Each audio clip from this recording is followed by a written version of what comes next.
कैसे बना बिस्लेरी भारत में पानी का पर्यायवाची, कैसे एक ब्रांड जो है वो पूरे वाटर बॉटल इंडस्ट्री का 60% मार्केट शेयर होल्ड करता है। तो बिस्लेरी की पूरी सक्सेस स्ट्रेटेजीज को अच्छे से जानने के लिए वीडियो में एंड तक बने रहिए। Hello everyone, Anshuman Joshi this side and welcome you all to the new video. और आज की इस वीडियो में हम बिस्लेरी की पूरी केस स्टडी जानेंगे। ये जानेंगे कि बिस्लेरी भारत में आखिर इतना फेमस कैसे हुआ। तो चलिए शुरू करते हैं। दोस्तों, अगर लोग आपको फॉलो करने लग जाए ना तो ये समझ जाइए कि आप अपनी इंडस्ट्री के किंग बन चुके हैं। और इसी चीज का जीता जागता एग्जांपल है बिस्लेरी।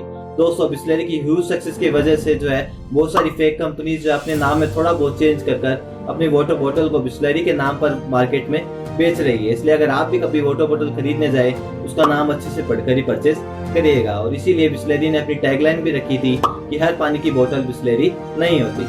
तो दोस्तों, आप जानते हैं बिस्लेरी कंपनी की शुरुआत के बारे में। तो बिस्लेरी कंपनी को सिग्नोर फेलिस बिस्लेरी ने 20 नवंबर 1851 को शुरू किया था। तो इस कंपनी का नाम भी फेलिस बिस्लेरी के नाम पर ही पड़ा था। डॉक्टर रोसी फेलिस बिस्लेरी के फैमिली डॉक्टर थे और वो उनके बहुत अच्छे फ्रेंड भी थे। और इसी वजह से 17 सितंबर 1921 को फेलिस बिस्लेरी की डेथ के बाद डॉक्टर रोसी जो है वो बिस्लेरी कंपनी के ओनर भी बन गए थे। डॉक्टर रोसी के एक बहुत क्लोज फ्रेंड थे जो प्रोफेशन से लॉयर थे और बिस्लेरी में लीगल एडवाइजर के तौर पर काम कर रहे थे। उनके एक बेटे थे खुशरू सुनटू। दोस्तों, ये जो थे ये भी अपने फादर की तरह एक लॉयर थे और इन्होंने इंडिया में बिस्लेरी के एस्टेब्लिशमेंट में बहुत इंपॉर्टेंट रोल प्ले किया था। उस टाइम पे भारत आजाद ही हुआ था और नए नए बिजनेसेस को बढ़ावा दे रहा था। उसी टाइम पे डॉक्टर रोसी के दिमाग में एक बिजनेस आइडिया आया कि वाटर बोतल का जो बिजनेस है वो आने वाले टाइम में बहुत सक्सेसफुल हो सकता है। पर उस टाइम पर इनकी बात पर विश्वास करना थोड़ा मुश्किल था, क्योंकि भारत जैसे देश में पानी की कोई कमी नहीं थी। पर अगर कमी थी तो वो थी क्लीन और मिनरल वाटर की। और इसी वजह से डॉक्टर रोसी अपने बिजनेस प्लान पर कोई रूट लेवल पर काम करना स्टार्ट कर देते हैं और खुसरू सुनटुक ने इनका फुल सपोर्ट किया था। 1965 में डॉक्टर रोसी के बिजनेस प्लान ने उड़ान भरी। उस टाइम पर खुसरू सुनटुक ने मुंबई के थाने में बिस्लेरी का पहला वाटर प्लांट एस्टेब्लिश किया था। हालांकि उस टाइम पर जो इंडिया के लोग थे उन्होंने डॉक्टर रोसी और सुनटुक को पागल डिक्लेयर कर दिया था, क्योंकि भारत जैसे देश में उस टाइम पर पानी को प्लास्टिक की बोतल में पैक करके बेचना किसी पागलपन से कम नहीं था। पर वो लोग रुके नहीं। दोस्तों, इंडिया की फाइनेंशियल कैपिटल मुंबई में उस टाइम पर पानी की क्वालिटी जो थी, ड्रिंकिंग वाटर की जो क्वालिटी थी वो बहुत खराब थी। और जो मिडिल क्लास और लोअर क्लास जो लोग थे वो तो कैसे ना कैसे करके इस पानी का यूज कर रहे थे, क्योंकि उनके पास जो है वो अच्छा पानी खरीदने के लिए इतना बजट नहीं होता था। पर जो रिच फैमिलीज थी, जो टूरिस्ट थे, जो बड़े बड़े होटलों में रुकते हैं, उनको ये बहुत ज्यादा प्रॉब्लम हो रही थी। उस टाइम पे उनके लिए बिस्लेरी का जो पानी है वो किसी अमृत से कम नहीं था। इसीलिए डॉक्टर रोसी को अपने बिजनेस प्लान की सक्सेस पर पूरा भरोसा था और वो अपने काम पर लगे रहे। दोस्तों, बिस्लेरी जो है वो इंडियन मार्केट में बिस्लेरी मिनरल वाटर और बिस्लेरी सोडा के साथ एंटर हुई थी। और इसकी जो रीच थी वो खाली अमीर लोगों तक थी। केवल 5 स्टार होटल्स में ये मिलती थी। जो बड़े बड़े एक्सपेंसिव रेस्टोरेंट्स है केवल उनमें ये अवेलेबल थी। और डॉक्टर रोसी और सुनटुक ये बात अच्छे से जानते थे कि अगर हमको मैसिव लेवल पर स्केल करना है, अगर मैसिव सक्सेस पानी है तो इसको जो है आम जनता तक पहुंचाना पड़ेगा। लिमिटेड ऑडियंस तक रह के हम मैसिव सक्सेस नहीं पा सकते हैं। इसलिए उन्होंने अपने प्रोडक्ट को जो आम जनता तक पहुंचाना शुरू किया। उस टाइम पर बिस्लेरी कंपनी प्रॉफिट नहीं कमा रही थी और डॉक्टर सुनटुक जो वो कंपनी को बेचना चाह रहे थे। और ये जो न्यूज़ है इंडियन बिजनेस वर्ल्ड में बहुत तेजी से फैल गई और पार्ले कंपनी के जो मास्टरमाइंड्स है चौहान ब्रदर्स, उन तक ये बात पहुंच गई। फिर 1969 में रमेश चौहान ने बिस्लेरी कंपनी को मात्र 4 लाख रुपए में खरीद लिया था।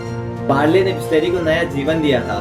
बिस्लेरी की असली ग्रोथ हुई 1969 में, जब पार्ले और बिस्लेरी दोनों ने मिलकर बहुत सारे प्रोडक्ट मार्केट में उतारे थे, जैसे बीवरेजेस, सॉफ्ट ड्रिंक्स और सोडा।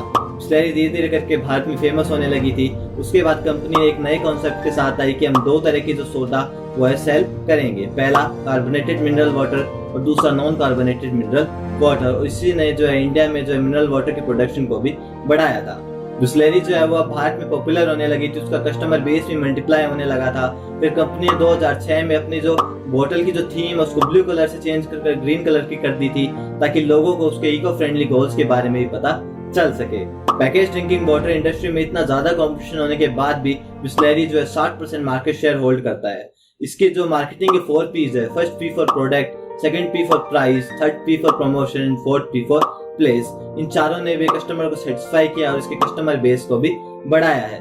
पार्ले की जो रिसर्च टीम है वो रिसर्च करती रहती है कि हम कैसे बिस्लेरी को जो है वो आम जनता तक पहुंचा सकते हैं। और आज के टाइम पे बिस्लेरी हमें हर रेलवे स्टेशन, हर बस स्टैंड और छोटे छोटे ढाबे पे भी मिल जाएगी।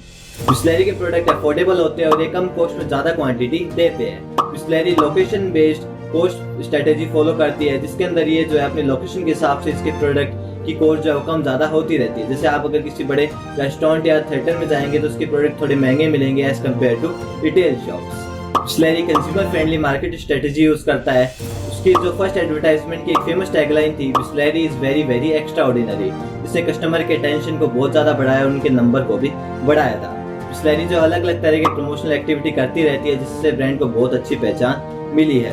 इसका एक फेमस स्लोगन था वन नेशन वन वोटर, जिसमें जो अलग अलग रीजनल लैंग्वेज में उनकी जगह के हिसाब से जो है उनकी लैंग्वेज में इसने लेबलिंग की थी जिससे वो ज़्यादा से ज़्यादा लोगों को कनेक्ट कर पाए। और अभी रिसेंट में इसने एक नई टैगलाइन निकाली थी, हर पानी की बोतल बिसलेरी नहीं होती, जिसमें उसने ये बताया कि हर पानी की बोतल जो है वो बिसलेरी की तरह प्योर और हाइजीनिक नहीं होती। बिसलेरी आज के टाइम पे खाली भारत को डोमिनेट नहीं करता बल्कि वो बाकी देशों में भी जो अपने शाखा फैला चुका है। दोस्तों बिसलेरी के इंडिया और उसकी नेबरिंग कंट्रीज में 103 प्लांट्स है और आज के टाइम पे ग्रीन कैप वाली बोतल आपको किसी भी स्टोर में मिल जाएगी। एक ऐसा आइडिया जिसको शुरुआत में लोगों ने पागलपन कहा था, वो आज के टाइम पे सील्ड वाटर बोतल इंडस्ट्री का 60% स्टेक लेकर बैठा है। दोस्तों 2019 में बिसलेरी की मार्केट वैल्यू जो है वो $24 बिलियन थी और ये उम्मीद है कि 2023 के एंड तक ये जो मार्केट वैल्यू है वो $60 बिलियन तक पहुंच जाएगी। सो दोस्तों ये थी बिसलेरी के पीछे की कहानी। आई होप आपको वीडियो पसंद आया होगा। अगर आपको इस वीडियो से जरा सी भी वैल्यू मिली तो इसको अपने फ्रेंड्स और फैमिली मेंबर्स के साथ जरूर शेयर करिएगा, क्योंकि ऐसे वीडियोस को बनाने में और डाटा इकट्ठा करने में बहुत मेहनत लगती है। तो अगर आपको वीडियो अच्छा लगा तो वीडियो को लाइक करके चैनल को सब्सक्राइब कर दीजिए। मिलते हैं नेक्स्ट वीडियो में। Till the time make dreams, सपने बनाते हैं।